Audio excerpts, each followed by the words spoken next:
আমরা যে 17 বছর গণতন্ত্রহীন ছিলাম তার রেজাল্টটা দেখেন যে মানুষের কত বড় সিরিয়াল, মানুষের মধ্যে উৎসাহ। এদেশে মানুষ গণতন্ত্রকে ভালোবাসে। হ্যাঁ, ভালো লাগছে বেশ। আমি তো ভয় পাচ্ছিলাম, মনে হচ্ছে কোনো ভেজাল হবে কিনা। দেখছি একদম পরিপাটি সবকিছু, ভালো লাগছে। মানুষ তাদের ভোটাধিকার ফিরে পেয়েছে, যেটার জন্য এতদিন আন্দোলন সংগ্রাম হয়েছে, তো সেটা ইনশাল্লাহ ফলপ্রসূ হয়েছে। ইনশাল্লাহ ভালো লাগছে, কারণ দীর্ঘদিন পরে আমরা ভোটাধিকার প্রয়োগ করতে পারতেছি। এটা তো জনগণের একটা নৈতিক অধিকার, মৌলিক একটা অধিকার। তো এটা থেকে জনগণ দীর্ঘদিন বঞ্চিত ছিল। ইনশাল্লাহ আল্লাহর অশেষ রহমতে মানুষ তাদের ভোটাধিকার ফিরে পেয়েছে, যেটার জন্য এতদিন আন্দোলন সংগ্রাম হয়েছে, তো সেটা ইনশাল্লাহ ফলপ্রসূ হয়েছে। ভোটের পরিবেশ ইনশাল্লাহ ভালো, কারণ আইনশৃঙ্খলা বাহিনীর ব্যাপক তৎপরতা আমরা দেখতে পাচ্ছি এবং মানুষও সুশৃঙ্খলভাবে দাঁড়িয়ে আছে। ইনশাল্লাহ কোনো সমস্যা দেখছি না। হ্যাঁ, এখন পর্যন্ত আমরা আশাবাদী যে ভোটের পরিবেশ ইনশাল্লাহ ভালো। আমরা আইয়ামে গ্যালান ফ্রিডম ফাইটার বীর মুক্তিযোদ্ধা। আমরা 71-এ মুক্তিযুদ্ধ করেছি গণতন্ত্রের জন্যই, কারণ 70 সালের নির্বাচনে শেখ মুজিবুর রহমান জিতেছিল। যদি তাদের হাতে ক্ষমতা ছেড়ে দিত, মুক্তিযুদ্ধ কিন্তু হওয়ার প্রশ্ন ছিল না, কেউ যুদ্ধ করতে যেতেও না।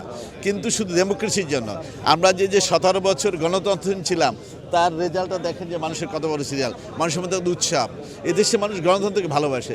ভোট যে যার খুশি দেবে, যার রোজগার করে সে খায়। যেমন ধরেন আমি আমার রোজগার করি, আপনি আপনারটা করেন, কেউকে সরকারি রিলিফ খেতে যায় না। কিন্তু মানুষ যেটা চায় তার রাইটটাকে এস্টাবলিশ করতে। এতদিন পরে সেই ভোটিং রাইটটা এস্টাবলিশড হয়েছে এবং জনগণ খুব উৎসাহ উদ্দীপনার সাথে ভোট দিচ্ছে।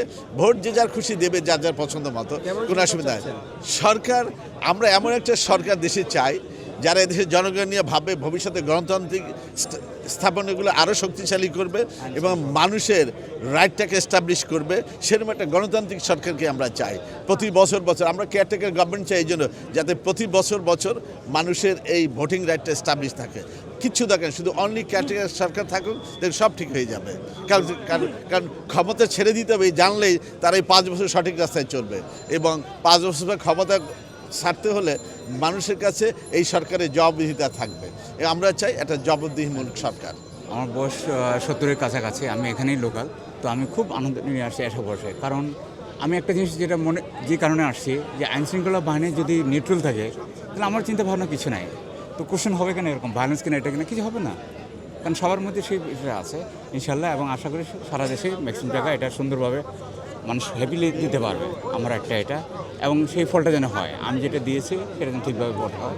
আমার মতো সবাই ইনশাল্লাহ সব ভাবছে যে রাইটটা, আমার কোনো ভর কিছু নাই, ওটি সে নিজেরটা নিজে দেখ, কোনো অসুবিধা নেই। জবাবদিহিতা এটা খুব দরকার, ওটা হলে কিন্তু যাবে না। আমি 5 বছর পর আমি চলে যেতে হবে। সব কিছু আমার কাছে ভালো লাগছে, স্বাভাবিক লাগছে আর কি। হ্যাঁ, ভালো লাগছে বেশ। আমি তো ভয় পাচ্ছিলাম, মনে হচ্ছে কোনো ভেজাল হবে কিনা। দেখছি একদম পরিপাটি সবকিছু, ভালো লাগছে।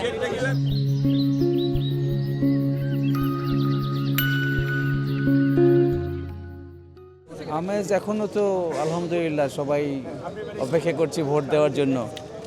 তো স্বতঃস্ফূর্ত একটা অংশগ্রহণ দেখা যাচ্ছে, এখানে আরও বাড়বে। এটা মোস্ট প্রবলি এটা একটা ভিআইপি ভোট কেন্দ্র, সো এখানে আস্তে আস্তে আমার মনে হয় দুপুরের পরে রেসপন্স বাড়বে। এখানকার সাধারণ জনগণ সবাই খুব মানে উৎসাহ আনন্দ নিয়ে আগাচ্ছে দেখা যাচ্ছে। নিরাপত্তা আমরা ভোরবেলা থেকে দেখছি, কালকে রাতেও টহল ছিল, সেনাবাহিনী, পুলিশ, র্যাব সবাই মিলে ভোট কেন্দ্রের চারিদিকে ভোরবেলার থেকে যার দায়িত্ব পালন করছে আমরা বুঝতে পারছি।